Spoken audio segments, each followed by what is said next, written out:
हमारा प्रश्न कहता है दिए गए शब्दों को रिक्त स्थान में पूर्ति करना है। ये जो आपको शब्द दिखाई दे रहे हैं ना, शाकाहारी, पादप, दूध, गन्ना और मांसाहारी, उन्हें हमें नीचे के दिए गए फिल इन द ब्लैंक मतलब खाली स्थान, रिक्त स्थानों में भरना है। तो सबसे पहला प्रश्न अर्थात क जो है वो क्या कहता है, बाघ एक डैश है क्योंकि यह केवल मांस खाता है। तो आपको पता है बाघ क्या है, मांसाहारी है। तो यहाँ पे आपको लिखना पड़ेगा बाघ जो है वो मांसाहारी होता है और यह केवल मांस खाता है। यहाँ पे क्या लिखेंगे आप, मांसाहारी। बाघ एक मांसाहारी है क्योंकि यह केवल मांस का सेवन करता है।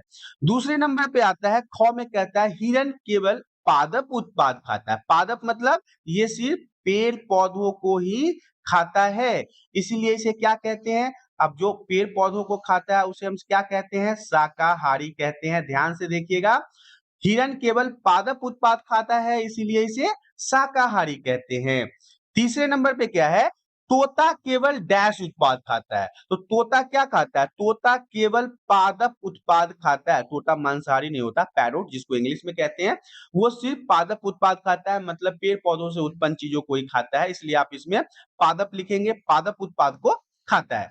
नेक्स्ट क्वेश्चन हमारा कहता है जो डैश हम पीते हैं वह प्रायः गाय, भैंसे, बकरी से प्राप्त होता है, इसलिए यह जंतु उत्पाद है। क्या है, जो दूध हम पीते हैं, क्या जो दूध हम पीते हैं वो हमें किस चीज से प्राप्त होता है, गाय से प्राप्त होता है, भैंस से प्राप्त होता है, बकरी से प्राप्त होता है, इसीलिए यह क्या कहलाता है, जंतु उत्पाद कहलाता है।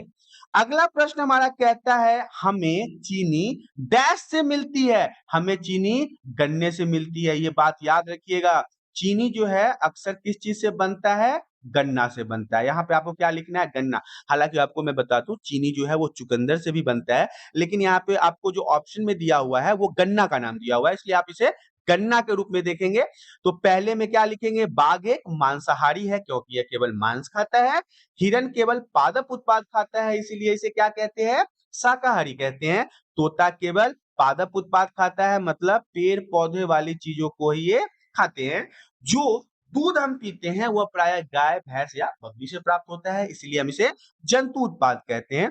हमें चीनी कहाँ से प्राप्त होता है, गन्ना से प्राप्त होता है। इस तरह से आपके ये प्रश्न जो है वो बहुत ही अच्छे तरीके से समाप्त हो चुके हैं।